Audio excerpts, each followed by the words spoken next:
We go. We're live. We're live. We're live. Look at us. Hey, everybody. It's your girl, Linda Marcus Smith here with a glass. I look Is so, that your common opener? You start with the glasses thing? yeah, Should I Mom. should I do that? Would Yeah, this be let's do weird it if I together. Let's do it together. okay. This is what old ladies do. Ooh, I like old ladies. Oh, geez. Okay, that's what I want to ask you about before we get into your introduction. What is the obsession that every young man, Wait, hot young man, get into weird sexual proclivities? Huh? yeah, what is What was that? Like, one more time with that question? so tell me why hot young men think it would be great to bang an old lady. Is that just because they can't get pregnant? Uh that's a bonus. Um I don't think many, and whatever, I don't want to speak for all hot young men because I'm not one of those. Uh, but yeah, sure, that would be a bonus. I don't think you would be wanting to fuck an older lady hoping that she get pregnant. And also, she'd probably be more likely to abort anyway, so that's cool. I'm into that. That's hot. What else? We're dang They're three. they're they're Hey, they're man. experienced. You know what I mean? I think that there's probably a group of men who want to be taken care of, who want to give up a little control. So something that I have noticed is anytime I've been with a very independent woman, you know what I mean, someone who's taking care of her own stuff, very strong personality, in bed, typically they want to be dominated. You know what I mean? They want the other thing because they live their life that one way, and then when that in the other way they want that. So I think that that's probably true for a lot of men too. You know what I mean? Who are one way and maybe weird mommy issues or something else, but then they might want to be dominated or be with a more experienced woman who tells them what to do. And another thing, like older women, there's less playing around, there's less games. You know what I mean? They know what they want, and they will tell you what to do in order to get it, and that's probably nice too. So now that we have that nice intro, It's a great um, TED talk. yeah, is that good? Is that That good is to start? awesome.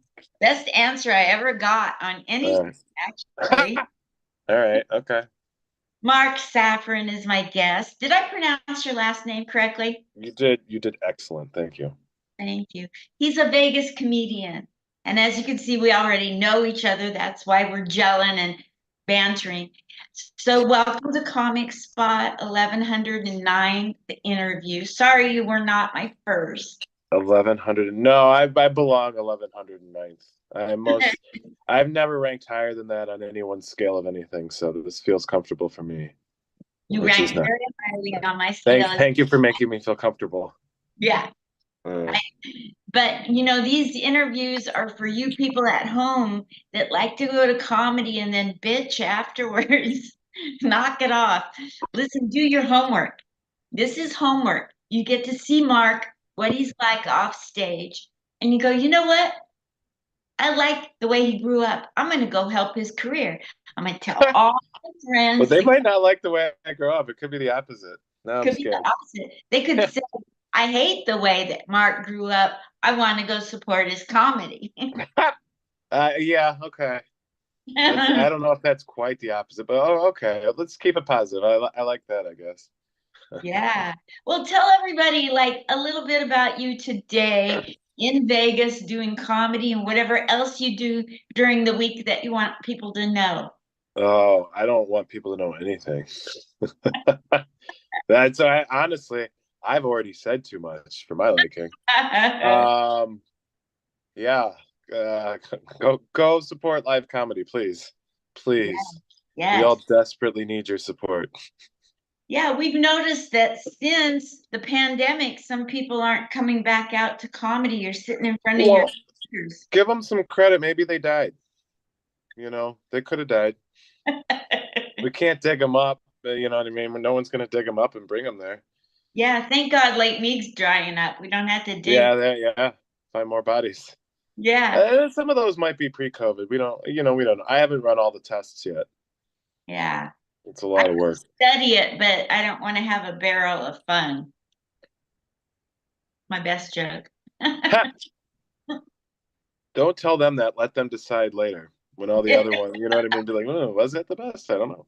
I And like your also, and that's the funny thing. Like, you think whatever your favorite joke is that you do, right? You have a favorite, right? Probably, and you might think that that's your best joke, but like, what if you have like two or three others that go over way better? Are those your best jokes, or do those just get better reactions? And you know what I mean? Like, it's a hard, and whatever. It doesn't matter. Like, I'm but going to tell you what I found while I've been interviewing my tail off.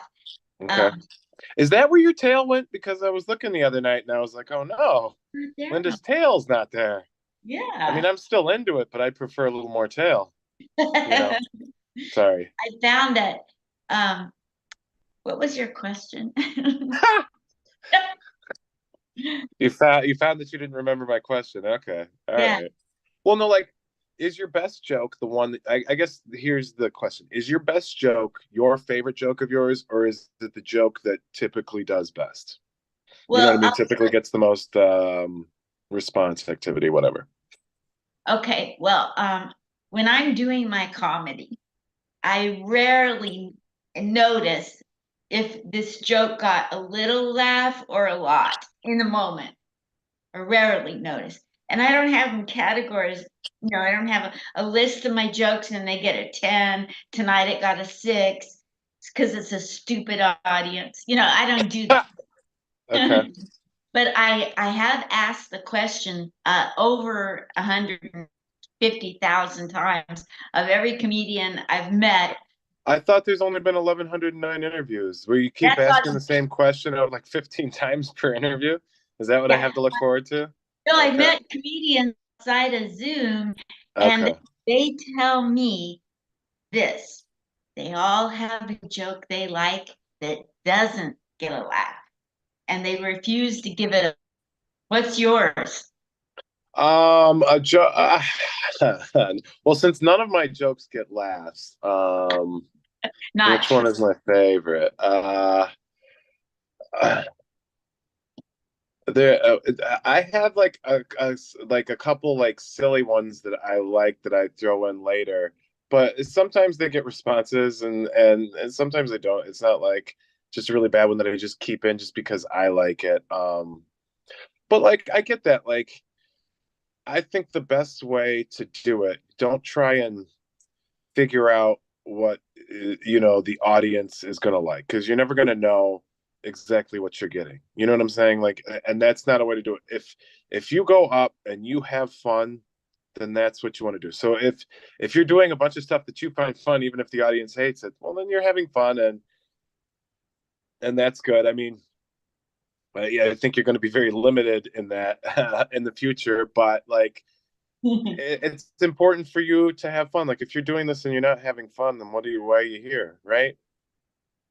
So that's like something I like to ask someone after their set, like, hey, did you have fun? Did you have a good, you know what I mean? Was that fun? Did you enjoy yourself up there? And I love it when there's a comedian on stage who you can clearly tell is having fun, and then that they bring everybody in with them, that they're having fun. You know what I mean? That they're like, I'm having fun, and now you're here with me having fun as well. And that is definitely an important skill and is very cool when that happens. Just being a part of the audience. Yes. So when you've been on stage, have you ever drawn a blank, or is that just something old people do? No, yeah, like I've gone up there and been like, oh fuck, I forgot where I was gonna go here or whatever. I always have a little notebook in my pocket, usually with my set list written out on it. So I will go there when I have to. I prefer never to go there if I don't have to, but I'm relatively new, and that happens. And whatever I've seen people headlining at real clubs with their fucking phone on stage, going back to their phone, being like, "Oh, what?" Like that. It looks very open mic and very I don't know, non-professional, but they're also professional comedians who are good at, who are good at the craft. It's not something I love to see, but whatever. I mean, like some gigs for some people are working stuff out, and some gigs are like important. I would like to think that in a very important gig that's important to you, you'd have it down, you'd be uber prepared and all of that stuff. But everybody's way to do it is different, right? And I've seen in a short time many different ways of doing things. But short answer to your short question, yes, I have drawn a blank before. Yeah, it has happened. What's the funniest thing that's happened to you in your illustrious comedy career? When you've been on stage or when you've been around comics or at a club? What's the funniest thing I have? I mean, I've been witness to a couple. I wouldn't say it's the funniest thing, but I've been witness to a few fist fights, which is interesting, and like been in the middle, like breaking up one. I haven't been involved in one yet. Looking forward to it soon. Um, I don't know, like for me, a lot of the fun is the funniest stuff is like joking around with other comics off stage, and like in certain spots like the Huntrich is a good hangout, and just messing around with other comics have laughed so like laugh so hard that your sides hurt, literally side spitting laughs, and your face hurts from laughing, and that is great. That is fun. I love that. So What night is the Huntridge? I forget. Monday? Huntridge is Monday nights. Every other week it's an open mic, and the other weeks it's a book show. And the book show also is interesting because they'll have bands too. They'll have comedians and bands, and still both nights, whether it's the open mic or it's the other night, that's kind of like the end of the night. So a lot of people just end up there, hanging out, supporting the show, and just fucking around and finding out, as the kids say, having fun typically.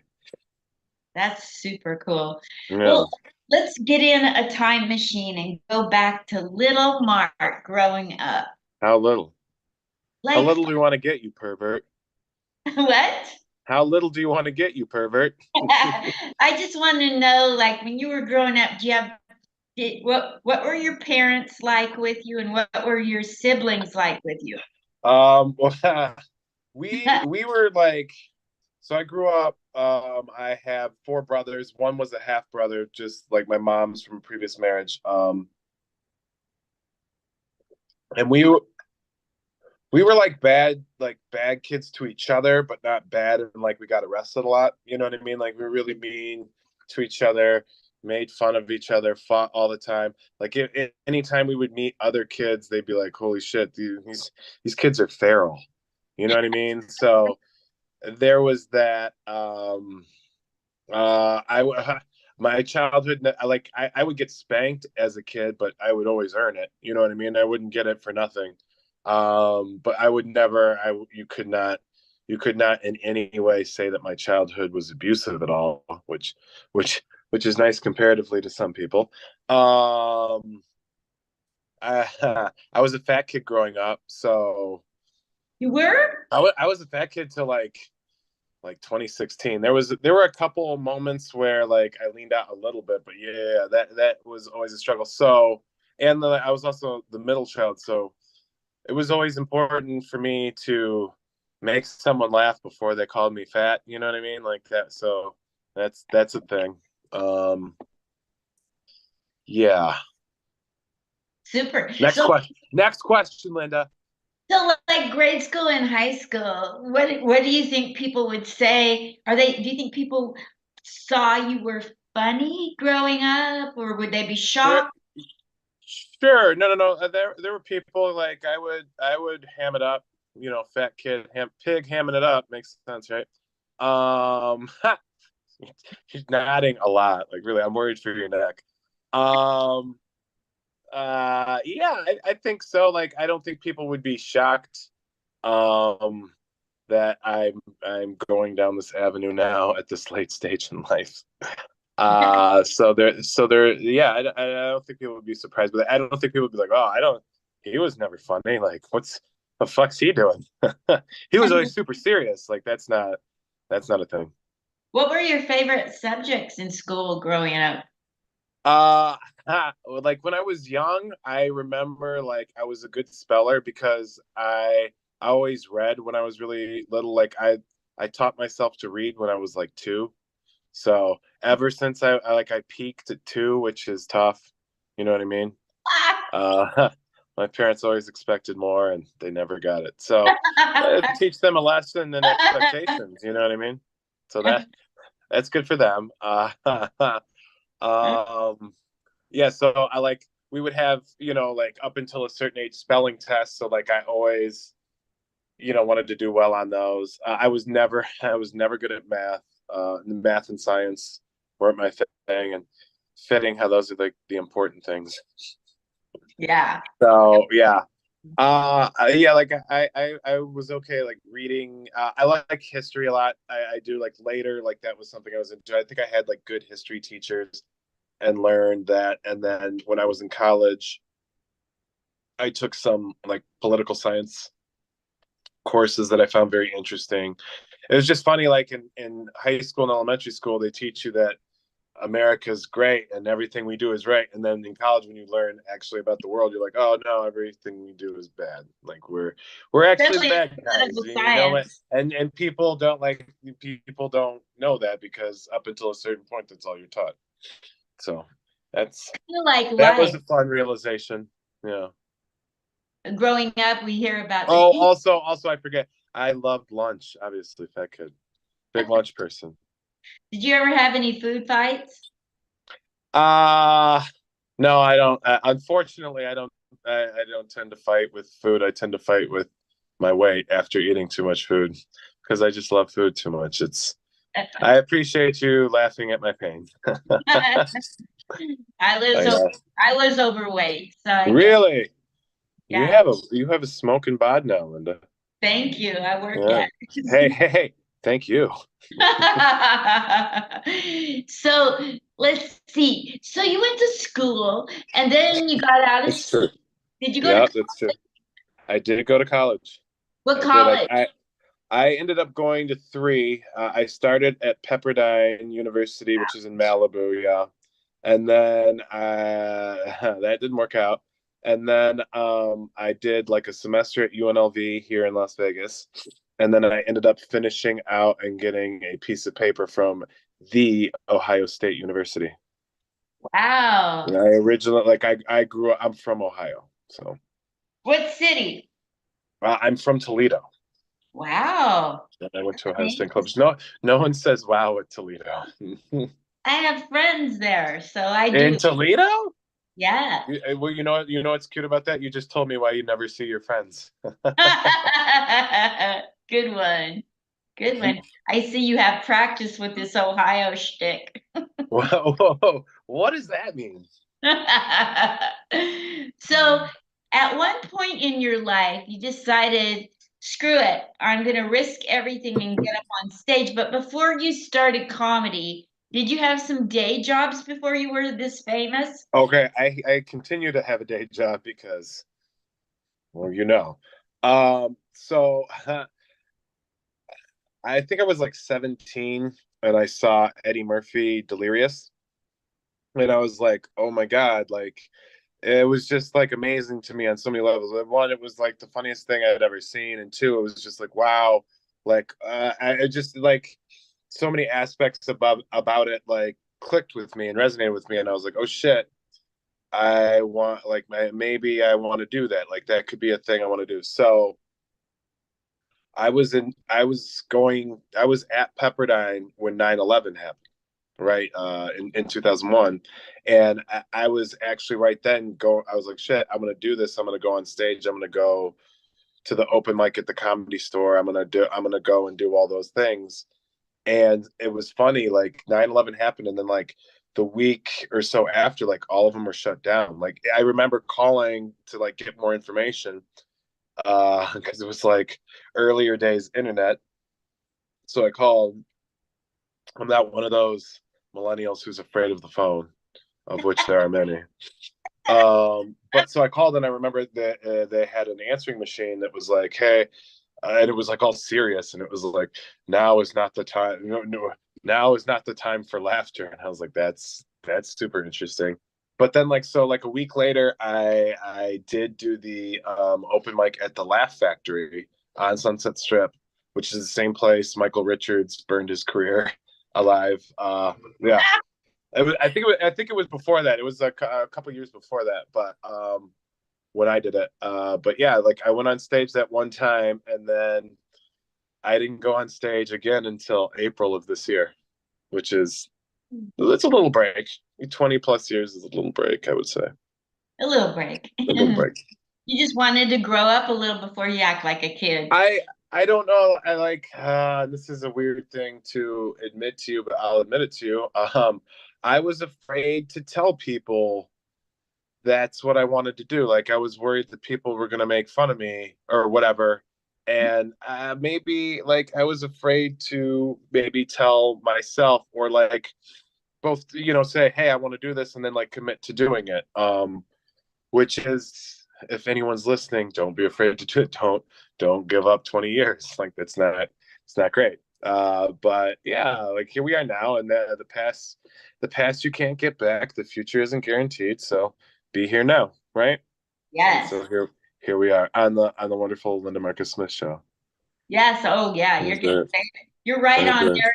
You're on par with Sinbad and Tommy Chong now, because they were Tommy John, the underwear guy. Tommy Chong. Tommy Chong, the wee guy. Different. Yeah. Cheech and Chong guy. Yeah. I saw Sinbad once at a breakfast restaurant here. The Egg What? and I on Sahara. Yeah. I guess he was in town doing a set. I saw him. He wasn't performing. He was just, having breakfast. But yeah. Did he look like he was being friendly, or did he want to be left Yeah, alone? he looked like in a good mood. He didn't look like he was doing Sinbad. He looked like he was doing Sing Good. Yeah. Good. He's Sin had a well. rough, his health has had a rough time lately. Really? Guy Mm, had a stroke and a brain bleed, and he still cannot walk or talk. Jesus, that's horrible. But he's not giving up. Well, that's good. Yeah. So any That's, day that Sinbad is still alive is a good day for me. Because yeah, nobody it's not nobody cared about me doing an interview show until Sinbad came on here. really. Trust Sinbad got you that juice? Sweet. Sinbad turned around my whole life for me, and I'll Yeah, never forgive him. that's that. That's cute. So the original, I'll say like literature Sinbad, wasn't he like a genie? Was he the genie? I think he was, Sinbad was a genie. yeah, I think I don't so. know. I can't. I'm doing this on my phone, so I can't look it up on my phone right now, and I feel like that would be rude. He was in Space Jam and Well, right. He was in movie. I've watched like House Guest. I know Sinbad House Guest. I remember that movie. Phil Hartman was in that movie too. Also, a movie that I loved growing up. I still love Necessary Roughness, a football movie. Sinbad was in that wow. as Andre Krim. I remember. I I don't don't remember too much really, about that movie. Kathy Ireland was in that movie. Scott Bakula from Quantum Leap. did you say Kathy Ireland? Yes, she was in that movie. She was a kicker. It was a football movie. I can't believe that you brought up the name Kathy Ireland. I would think that she's too old for you to have just thrown her name out there. I'm old, and she was in this movie. Yeah. Yeah, So back, Kathy Ireland. Yeah, like when I was like 8 or 9, like 8, 9, 10, whatever. She was like the super hot chick. Her like Cindy Crawford, that era, and then like the beginning, Pam Anderson and Jenny McCarthy. Them, yeah. I've met How have we gotten to hot babes here, Linda? Is it because you're a hot babe? because I Is it want because to you're take the conversation down where I can talk about it. I'm manipulative. well, you're just a woman. It's the same. It's the same thing. So, what do you think of the comedy world 20 years ago to now? And if Michael Richards got on stage again today and talked against the Jews, do you think he'd get banned or Well, for? I don't think Michael Richards' thing was talking against the Jews. He dropped a bunch of n bombs. That's what happened. That's what I remember happening. Yeah, I let's mean, ask. I wasn't there, I don't but know. I could have swore he also hated the Jews. I that's a hard move for him to pull because he made so many millions off of literally off of the backs of Jewish people. I know, right? But like, yeah, no, he dropped a lot of N's on stage, and then and then that was about it. Okay, well, we'll leave that. But Yeah, so, what do let's you think please about leave that. comedy when you first tried it 20 some years ago to Well, now? I mean, it's hard for me. I don't have a good grip on it because I went on stage one time and then that like was kind of it. Like that's not, you know what I mean? Like that doesn't. I wouldn't say I had any sort of grasp on the scene at that time, and you know anyone's grasp on the scene is limited to where they are or you know where they are in that moment. Like I can't comment on the Los Angeles scene at all because I haven't been in it. I can't comment. I can't comment on certain parts of the Vegas scene because you know I'm mostly an open micer. I've gotten some book shows, but nothing like you know I don't know how to finish that sentence. You know, I could fairly comment on the Las Vegas open mic scene from April to December 2023, which is a very small piece of comedy lore, I would say, a ridiculously small piece. Um, What are your hopes and dreams inside of comedy? Because I can see you, I think you have the X factor. I think you're going to go a long way. well, God, I hope you're right, and I hope that to not disappoint that prediction. Um, my hopes and dreams of comedy. I like ideally, and this is just, an initial hope is to make a living where comedy slash entertaining is my only job, and I can give that 100% of my focus instead of working a day job and live a fine life. It doesn't have to be anything crazy or huge, but like that is the initial goal, and then you know once you hit that, go bigger. But yeah, and that doesn't necessarily just have to be stand up. That could be writing. That could be acting. That could be any number of things. That could be you know glory hole operator. That's still entertainment. You know anything that pays the bills so that I can give this 100% of my focus and not have a day job that you know at least takes time away from this because I like the whole thing with like I didn't feel like that 20 years between the first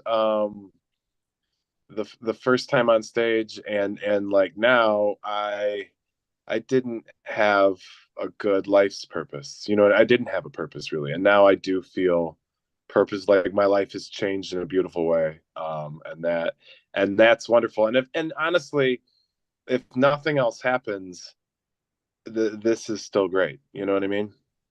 So Absolutely. I mean I got to be on the fucking Linda Marcus Smith show with you, Linda Marcus Who's Smith, and I who's didn't even know that that was a thing 8 months ago. So like this is well, like you know what's better than this, right? who's your favorite comedian today? Today it would definitely be and yeah, definitely Anthony Jeselnik. I think he's brilliant. I'm a big fan of his podcast. I'm a big just fan of him in general. And yeah, like he does something different. I think from everybody else, and he's amazing at it. And his jokes are really well written. They're smart. It's all very dark, but yeah, it's yeah, I do nothing but respect for that man. Other than that, I like I don't listen to that much comedy and that much to be just because like I've seen things and I kind of agree with it. I don't ever want to be caught doing somebody else's something. You know what I mean? And I've seen people unabashedly go on stage and do a whole bunch of other people's shit. Well, and in those cases, those people know that they're doing it, and that's gross and whatever. And I mean, I think everybody's in this for different reasons, right? And if your reason is just to go up there and try and make somebody laugh, and you don't care, and you're not going to try and do anything with it, then I don't know. I guess you could that could be defensible in a way. For me, it's not. And I wouldn't want to watch somebody do something and then later get it into my head and then me be like, "Ooh, this is genius," but really I just took somebody's, like I don't want to do that ever. Um, so yeah, like I don't watch a ton of other people's stuff. Yeah, and like I told you earlier, Eddie Murphy was a big, influence like that just was like, "Ooh, this could be a thing and this is really good." I've only seen a few people live, but they were all pretty great. Like I saw Norm Macdonald live, and that was awesome. I don't know why. Like I got tickets and I was like, oh, this probably won't be very good, but it was so good.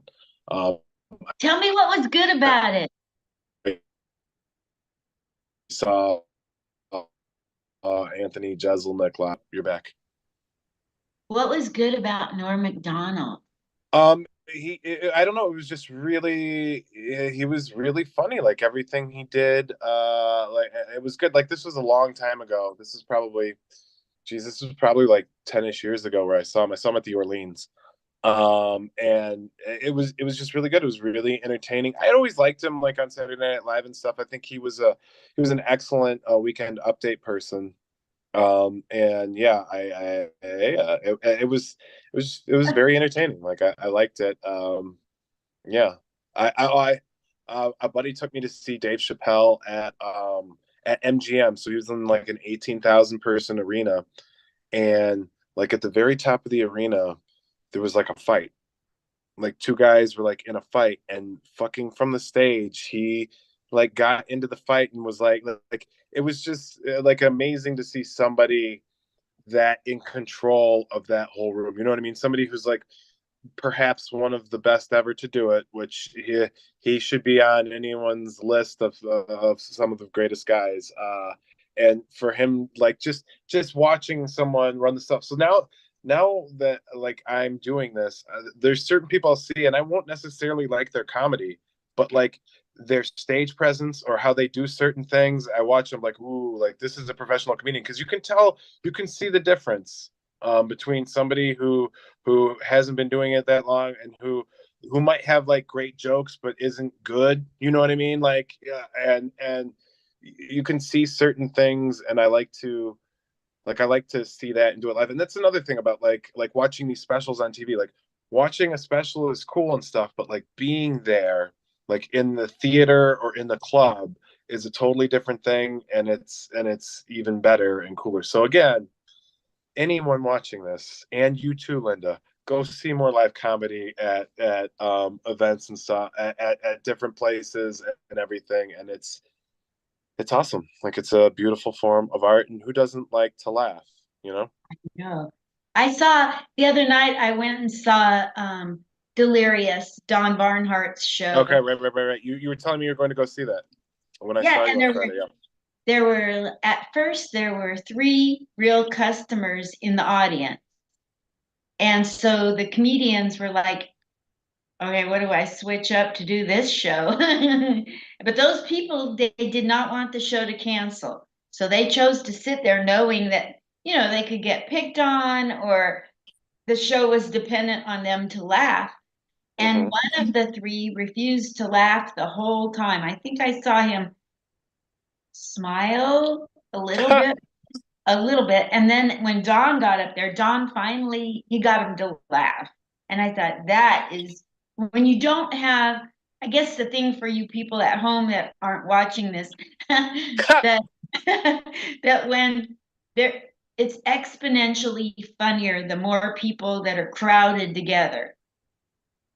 Absolutely. And like uh, it's just sometimes you need somebody to laugh to get other people to laugh. You know what I mean? The people be like, "Oh, it's not like I don't want to be the first one laughing," or something like that. That's a real thing too. Yeah. I Yeah. agree with that. And those tough rooms, like, like the bar shows and the open mics, like there's hardly anyone there all the time, and it can be just a struggle to get people to pay attention. But if you doing that hard work makes, a hot audience at a club so much easier, Yes. And you know? it was so, I love going and observing other comedians because, Don doesn't just put anybody on because they want to be put on. Sure. He has certain criteria. And so you never really know why people get on to spots. So I go to try to figure out this booker is only putting on people because of, well, evidently because of this, and this. And that night I saw that those people that were on there knew how to handle only three people at the beginning. People started coming in and it started filling up. But, like if somebody doesn't have legs in the business, they're going to freak out if there's only three people in the audience and Yeah. they're all one group. So if the person that's the strongest personality of those three isn't laughing like that guy, what are the odds the other two are going to laugh? Right. Yeah, absolutely. And you have to be able to handle those things. You know what I mean? You have to, there are certain people that like are good if it's going good, but if it starts going bad, they completely fall apart and they don't know what to do. And like you have to learn, to do that. I had a set recently that I did not like. It started off really shitty, and then it picked up and it went well, and like the end went great. And I just remember uh, a couple people came up to me and they're like, "Oh, great set," and I was like, "Yeah, was it though?" And you're like, "Well, no, it didn't start great, but then it did go great." And I'm like, "That's hilarious." So thank you for that. But like, I am happy that it went from shitty to good because it's way better than it going from shitty to shittier, and it's way better than going from good to shitty. You know what I mean? So there's that I was happy about. But yeah, like you know, I always want to and believe that I can do better. So Me keep too. trying for that. Hmm. I've seen people bomb the whole way through a 5 minute set and then have a killer ending joke. And you're like, and then all you remember is they were great. Yeah, yeah. If you can get that, but like I see people like it's important not to quit. Be like, and like if it's going really bad, like you can point that out in a funny way to get people back on your side. That like there's a bunch of different things you can do, and it just bums me out when I see people like quit and give up. Yeah. And but the nice thing about it is like shit, like okay, I saw you do that. I'm not gonna fucking do that. Like I'm not gonna whatever. I will drive this thing into the ground harder. I don't give a shit. Like you know what I mean? Like because you're gonna have that sometimes. Like don't like don't be afraid. Like you should have it in your mind. Like okay, you're gonna bomb sometimes, but you do so many sets that whatever your bombs are, you're going to put so many in between those and your next one that it's not gonna matter. Yeah. Like and don't put too much pressure on any one set or yourself at any time because like there should always be another, you know? When I first started going to New York periodically, I had a coach out there.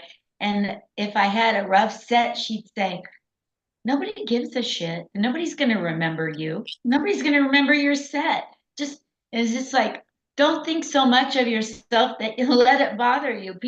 People are out drinking. They're not going to. Sure.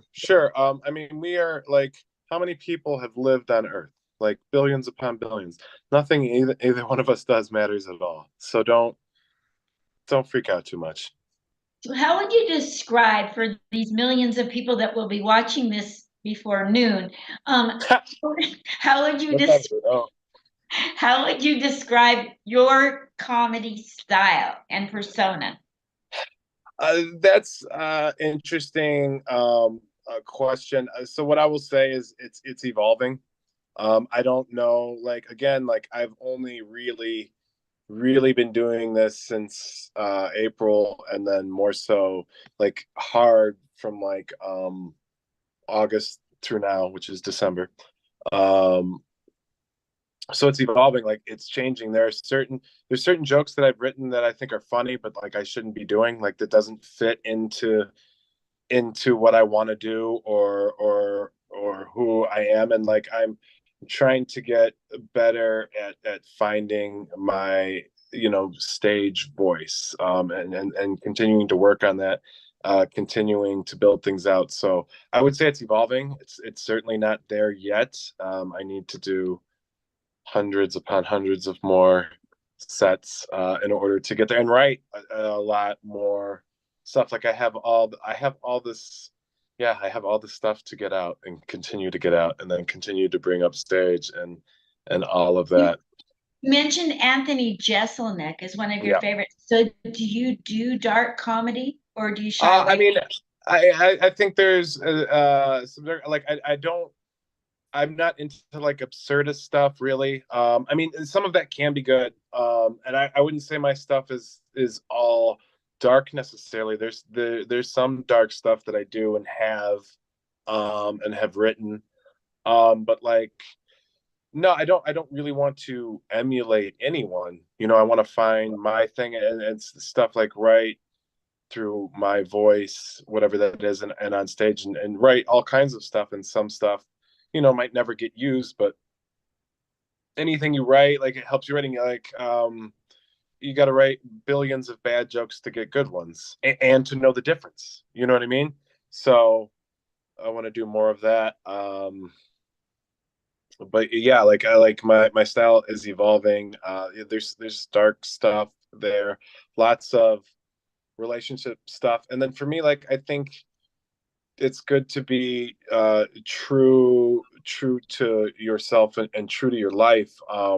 There are people who have there are people in the scene that I think have a really great stage presence. They're very funny on stage, like the things they do. But like, if they would do more stuff about like their life and the things that are happening, I think that would be way better than doing, just random absurd things too. Yeah, like, but those are just my preferences. Maybe other people like the other thing. Like, you know what I mean? It's very subjective. Like, it's all art. Some art isn't for you. Some art isn't for me. Right? You know what I mean? And if it's making someone laugh, then it's doing well, and that's great. But like, that wouldn't be the direction that I would want to go in. You know what I Yes. mean? And again, like, so somebody, there was a French Canadian comedian in town for a little while. It was a super nice guy.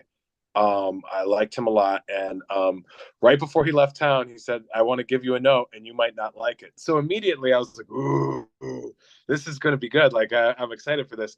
And he said, "You're boring," and I was like, "Oh shit! Like, that's a great note." And he was like, "You need to do different things to grab people's attention, and you need to try everything. Like, don't even worry. And if people are like, what the fuck are you doing, don't care. Like, it doesn't matter. Like, you are on your thing, and who cares what this person thinks. Like, you know what I mean? So try different things, try everything to get people's attention. And you might try one thing that works, but it's not you, and it doesn't feel like you. And so what can you take out of that working that you can incorporate to who you are? You know what I mean? So it's a more authentic thing. And I was just like, that is such a fucking beautiful note. Like, thank you. Like, I appreciate, notes. Like, even if somebody gives me a note that I don't agree with, like, okay, cool, you saw that, so maybe somebody else sees it, so maybe I should look at it too. You know what I mean? And I love that. Like, I don't have this big ego, like, no, no, no, no, I'm doing everything perfectly, no thanks. You know what I'm saying? Like, no, not at Yes. all. Like, I don't subscribe to that. So You I know, like that. the So hard like, I since then I've been trying to do different things to get attention more, and I think it's been going well and going better, and there are more things that I could, should, and need to do. So I'm going to try those too. And I like that's all is still going into like my evolving style, voice, whatever. Like, it's not there yet. And honestly, like with everything, always be evolving and growing, you know? Do you know how I got my style and my persona? Yes, but tell the audience anyway, because they probably don't know. I don't think you know. It doesn't matter what you think, Linda. Just tell me. I asked people on the street, when you look at me, what do you expect me to say on stage? When you see me, what do you think? What do you not think? What do you want me to say? What don't you want me to say? And then, so I just started interviewing people based on the minute I walk on stage, what do they assume? And out You of know what? You that, know what makes sense to me is like based on our whole conversation today, I feel like you like interviewing people. yeah, Yeah. my mom Okay. said, growing up, my mom has said, God, you ask so many questions. She would be proud. She got it right. Yeah, I love that. But people told me what they don't want me to do, what doesn't fit what I look like. And I went home and I weighed that out. Just Okay. because people think I'm old or out of touch or Karen or, racist or whatever they thought, because there were people that said, I assume you're racist because you're old and white with blonde hair. And that helped me develop jokes to counter that. And out of that came my voice. Yeah, betray their expectations. You know what I mean? And in a fun way, right? Yeah, Like absolutely. Like that's yeah, I love that. Like because expectations are terrible. yeah. You know what I mean? Like that in life, like nothing will cause you more pain than betrayed expectations. Yeah, I think half of it when you first go out there is to let them have an expectation, and then the first thing out of your mouth shatters that expectation. Yeah, I mean that's one way. Or like, yeah, yeah. It works for me. You're not Hmm. you're not necessarily real old yet. Just kind of old. There's gray. There's I gray. get I really get a kick out of young people when they get on stage and talk about their aches and pains. I can find it so funny. I'm dying laughing, and Well, I then I'll it's have to do more aches and pains shit for you. I'm like More strapped. aches and pains. More white people crying about shit. Everybody loves that. You know what else cracks me up? Like I'm from the era where we used to do puns and double entendres, right? Hmm. And Hmm. if an old person got on stage and did that, they would get groans because everybody expects that. But if Parker Ty goes up on stage and does an entire 3 minutes at Wise Guys, it's hilarious because So nobody expects young it. puns. Yeah, the young puns of comedy. That That's cracks me cute. up. There you go. That's cute. Being the opposite of what people expect is very funny. Yeah. Yeah. Anyway, so where are you going to be performing and where do you want people to follow you? I want all of the data. Um. Okay. On IG, on Instagram at Marc Saferin, MarcSaferin.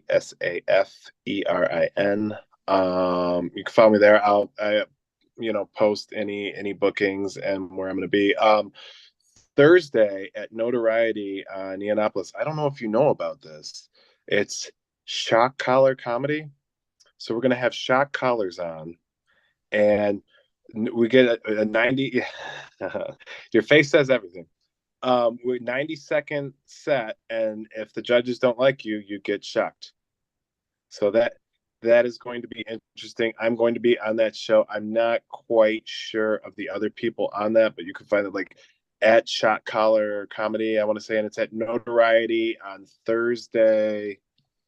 What day is there? Today is Thursday the 28th at 10:30 p.m., which is Notoriety in Neonopolis.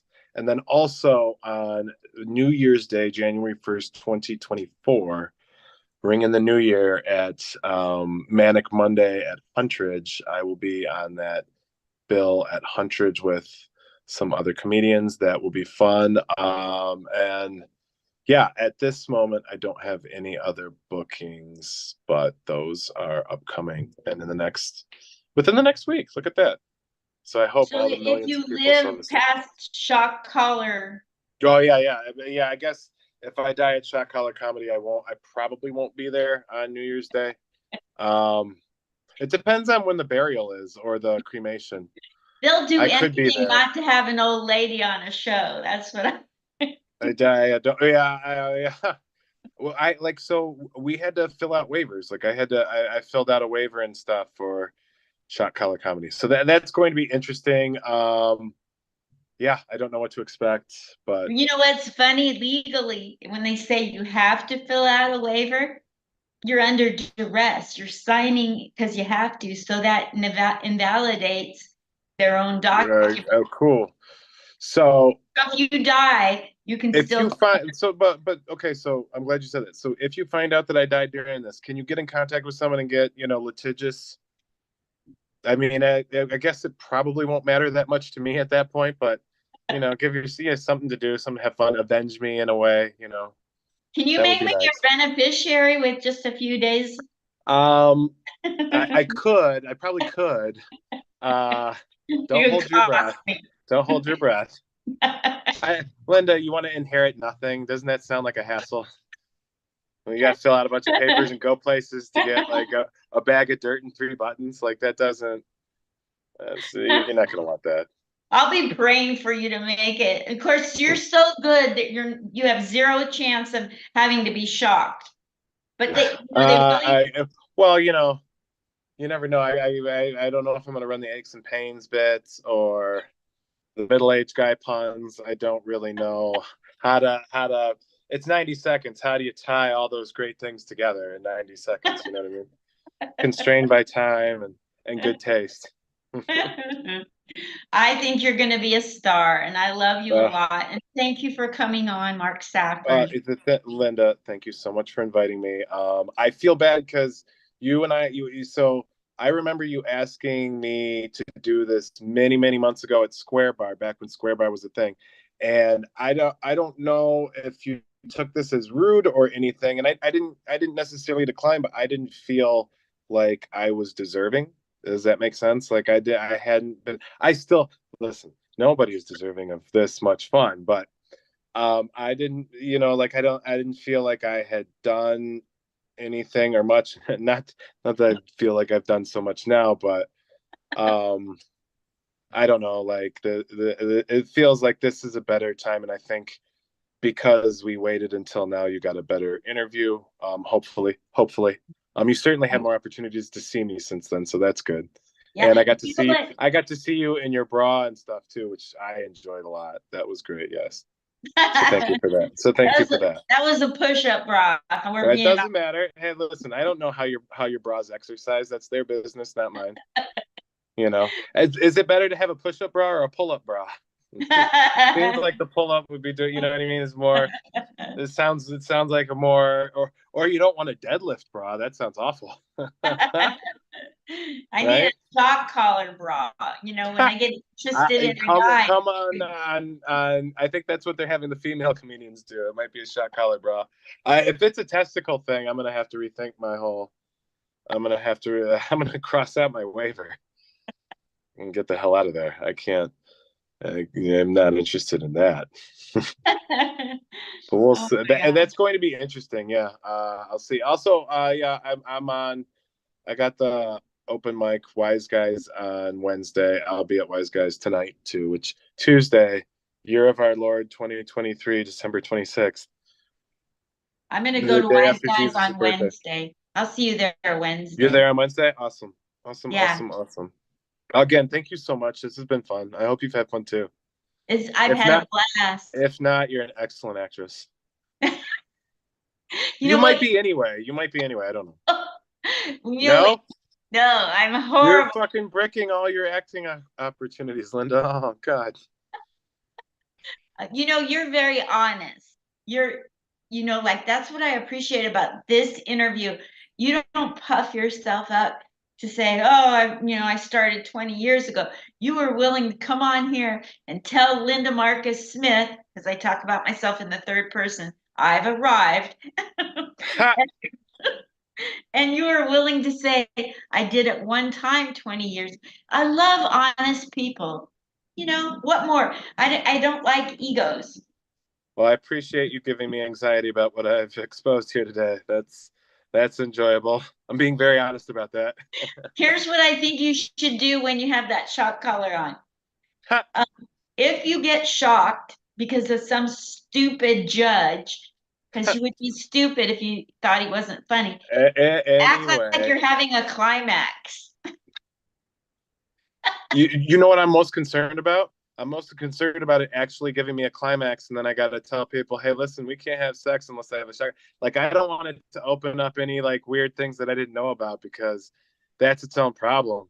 You know what I mean? Imagine you're on a date with a guy and you'd be like, listen, I need to put this on and I need you to have the button here. And like, and then you find out that you like that. And now you can't get a man who wants to do it other than this fucking psycho. You know, like, yeah, it's just a psycho. Yeah, it just gets worse.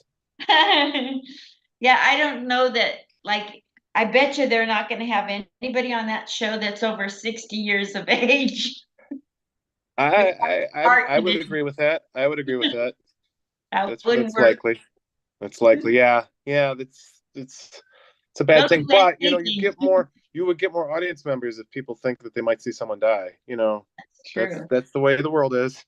That's it. Look how many Yeah. people were there when Dale Earnhardt died, you know? Right, right. They didn't know he was gonna die, but yeah, it's true. If they No, had but they known, I were bet more hoping. people would have been there. Yeah, it would have been a different vibe for Yeah. sure. Yeah. Yeah, I it's had good. to wait a long time to do a Earnhardt joke. But as well, that makes me think. As soon as he died, you were like, "Oh, I can't wait to roast this dead son of a bitch."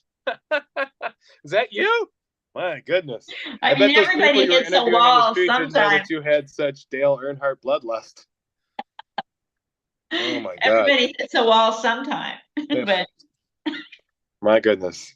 My okay, goodness! I My gotta goodness! go. All right, I have a gotta great get day. canceled.